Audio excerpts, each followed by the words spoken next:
think the importance of the ICAA is to actually be what some might call the other voice.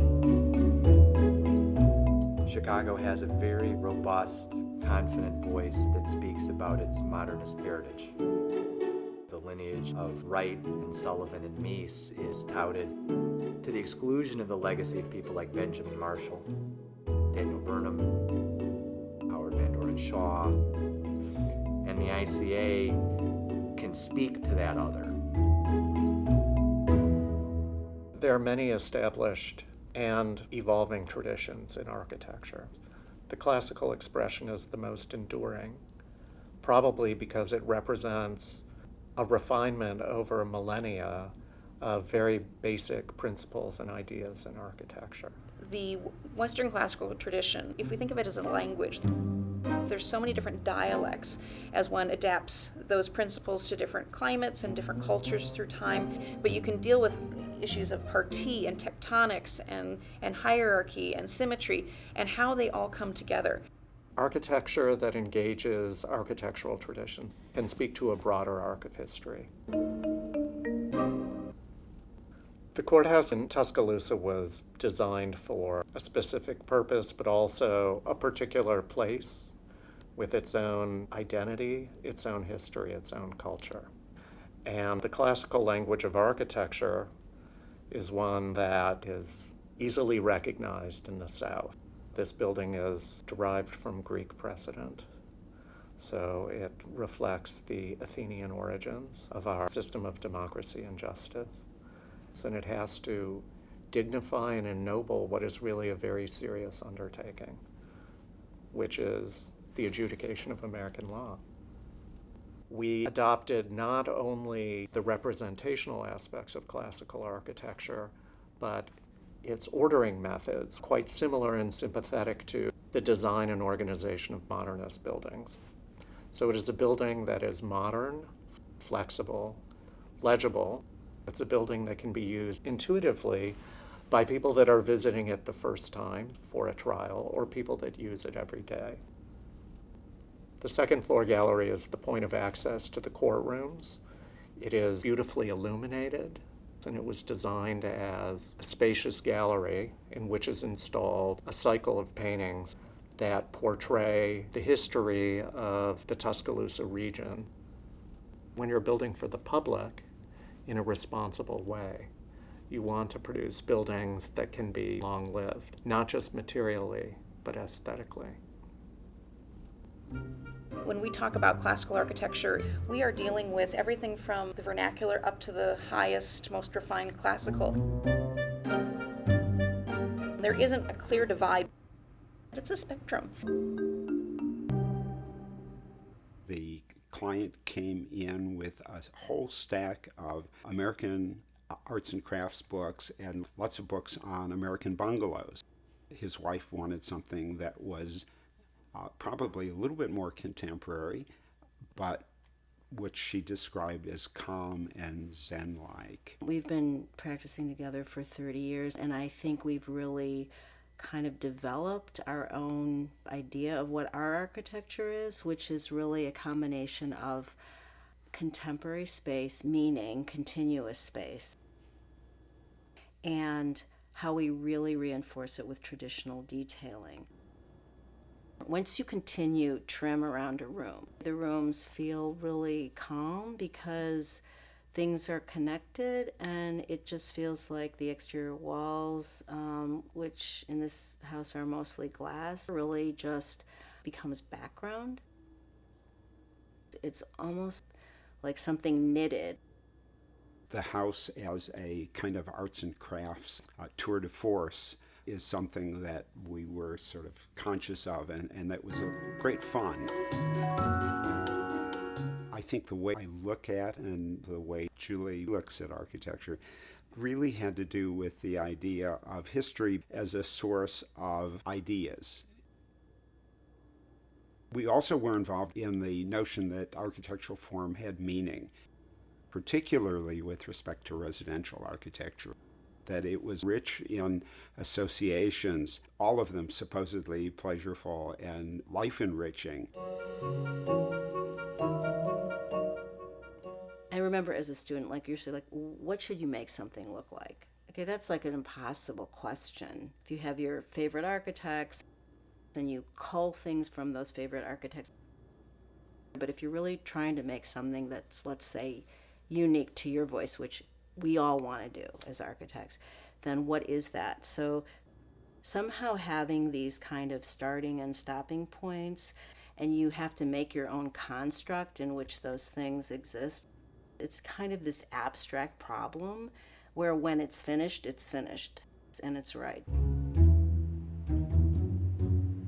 I think part of the reason that I really graft towards classical architecture is because there's a logic, there's a rationale to it, and there's actually parameters that you're working within. The definition of classic is it's a standard, it's the ideal. And so when you look at classical architecture, that is the ideal that I have in the back of my mind as I'm working on my own projects and designing things.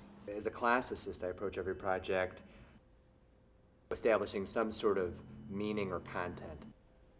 To the extent that our building makes use of a particular form of a known and important building, we're trying to tie our structure to that building for what that building is. Not purely as a shape, but by way of the history of that building.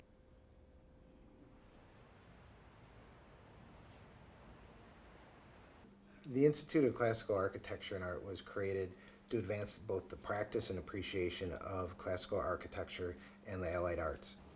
For us in Chicago, our main focus has been education.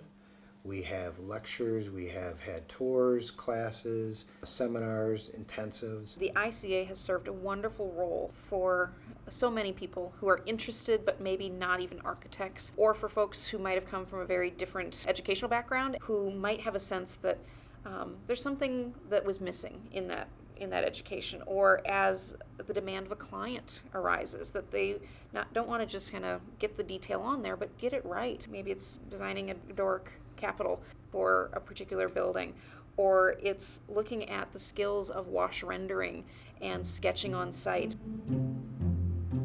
The pencil doesn't ask questions, it doesn't ask for instructions, like the computer. There's no limiting intermediary. It is from the memory through the mind, through the hand, back through the eyes again. I learned to draw through trial and error. When I went to school, I learned analytical drawing, and I also took drawing courses in the School of Fine Arts at Cornell. And I had a drawing professor who took a very specific approach to my education. There were certain things I was forbidden to do, but the fine artists were allowed to do. I could use no line work, no sharp drawing instruments, paper that had no tooth. So I was drawing with very crude instruments and using only shade and shadow, because he wanted to break me of the architect's habit of looking at things as being linear. So I got a great education from him.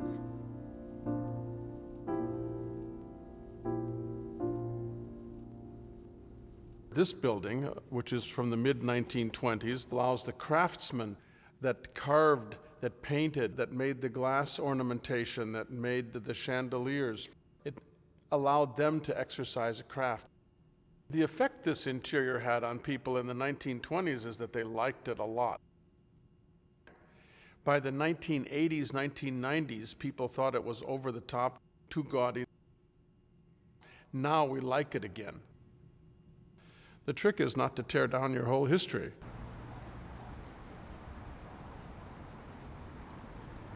One of the things that separates classical and traditional architecture from modern architecture is the idea that to have great architecture, you had to have commodity, the function of the building. You had to have firmness, how well is it put together, and you had to have delight. That's what some of these details do. They allow us to have that delight without necessarily knowing what it all is there, but it allows us to wonder.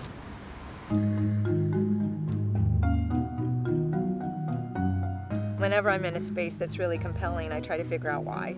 What about it is making me have that emotional connection? I really think gardens are to really revive people. You want to come home and just kind of be in a peaceful place. This garden having more of an Italian feeling to it. It's organized, it's fairly quiet. There's things that reflect focal points and views. Those kind of geometries, they've proven out to be pleasant to our brain, and there's a reason why they resonate with us. From the moment that we started the Chicago Institute of Classical Architecture and Art in 2009, one of our goals was to have an award program so that we could really focus on some of the best architecture in Chicago and in the Midwest. I think the importance of having the Acanthus Award is it allows architects who are looking for a direction to their work to see exemplary work by others that have been given award recognition and to aspire to that. We accept submissions from architects, from interior designers, landscape designers, craftsmen, even some students, because we like to see the next generation of architects represented. Anybody can become a part of the ICAA. It's a great way to come together, share resources, share support and ideas, and I'm thrilled that it's come to Chicago, to a city that is so known for its architecture. It's the first city of architecture in so many ways. It's a great organization. We'd love to have new people out. We always welcome new guests and members, and we'd like to see them be a part of what we're doing here in Chicago.